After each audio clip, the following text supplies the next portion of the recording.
Brain aneurysm क्या है? रगों, खून की नाली या शरेआन में उभार को एन्यूरिज्म कहते हैं। ये गुठली रगों की कमजोरी की वजह से बनता है। ये खास तौर पर वहाँ बनता है जहाँ रग दो हिस्सों में बढ़ती है। जब खून इस कमजोर हिस्से से गुजरता है तो इसका दबाव उस जगह को बाहर की तरफ धकेलता है जैसे गुब्बारा फूलता है। एन्यूरिज्म जिस्म की किसी भी रग या शरेआन में हो सकता है, लेकिन ये अक्सर दो जगहों पर होता है। एक उस शरेआन में जो दिल से खून को जिस्म तक ले जाती है और दूसरा दिमाग में। अगर एन्यूरिज्म दिमाग में हो तो इसे ब्रेन एन्यूरिज्म कहते हैं। ब्रेन एन्यूरिज्म की इकसाम। ब्रेन एन्यूरिज्म के बुनियादी तौर पर 3 इकसाम है। पहली किस्म सेक्युलर एन्यूरिज्म, इसे बैरी एन्यूरिज्म भी कहा जाता है।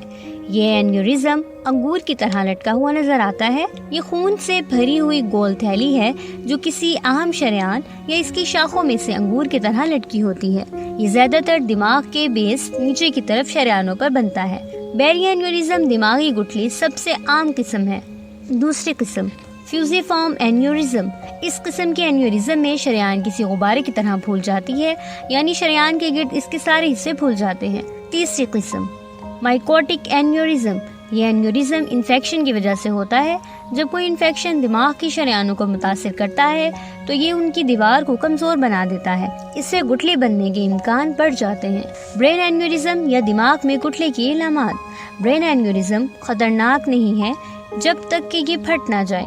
अगर ये फट जाए तो इसकी वजह से इंतहाई खतरनाक सूरत हाल पैदा हो जाती है, जिसे सब एरोक्नाइड हेमोरेज SAH कहा जाता है। इससे दिमाग में खून रिसने लगता है और दिमाग को बड़ा नुकसान पहुंच सकता है। ब्रेन एन्यूरिज्म के फटने के बाद इसकी अलामात ये हैं: अचानक शदीद और नाकाबिले बर्दाश्त सर दर्द, जैसे किसी ने आपके सर पर जोर से मारा हो। गर्दन में अकड़न, मतली और कै, रोशनी को देखते वक्त दर्द। लेकिन जब तक ये नहीं फटता है इस एन्यूरिज्म की आमतौर पर कोई इलामात ज़ाहिर नहीं होती, खास तौर पर अगर ये छोटा हो। अगर ये बड़ा हो जाए तो ये करीबी असाब पर दबाव डाल सकता है, जिससे सर दर्द, बिनाई में तब्दीली या चेहरे के सुन्न या शल हो जाने जैसी इलामात पैदा हो सकती हैं। ब्रेन एन्यूरिज्म क्यों होता है? मुहक्किकीन पूरी तरह से ये नहीं समझ सके कि खून की शरेआनें क्यों कमजोर हो जाती हैं।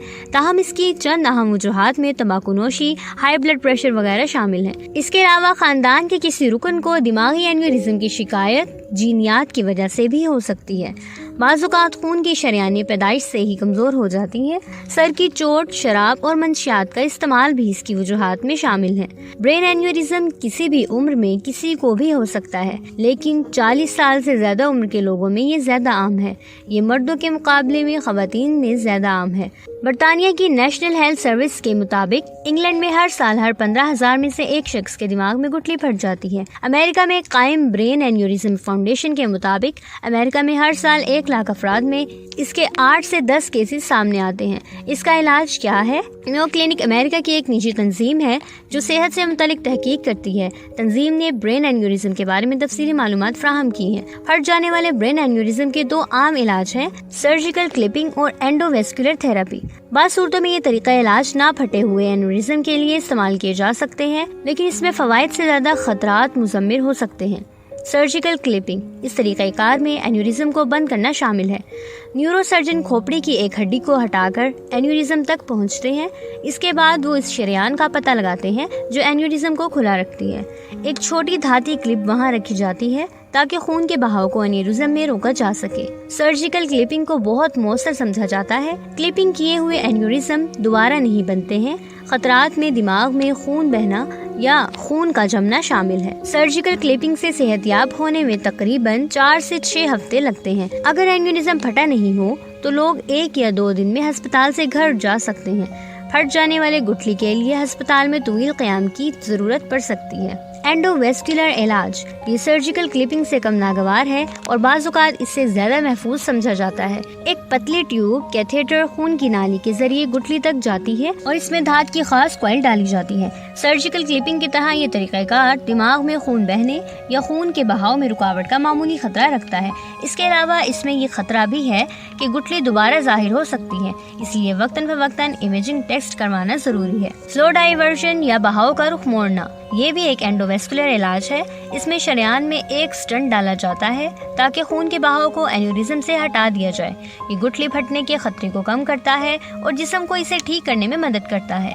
یہ طریقہ علاج بڑی گٹھلی یا ان عام اینیورزم کے لیے مفید ہے جن کا علاج سرجری یا کوائلنگ سے مشکل نظر آتا ہے۔ برین اینیورزم سے کیسے بچیں؟ اینیورزم روکنے، اس کے پھیلاؤ یا پھٹنے کا خطرہ کم کرنے کا بہترین طریقہ یہ ہے کہ ایسی عادتوں سے بچیں جو آپ کے خون کی نالیوں کو نقصان پہنچا سکتی ہے۔ اس کے لیے آپ تمباکو نوشی، بہت زیادہ تلی بھنی چیزیں کھانے، بے قابو ہائی بلڈ پریشر اور زیادہ وزن یا موٹاپے سے بچیں۔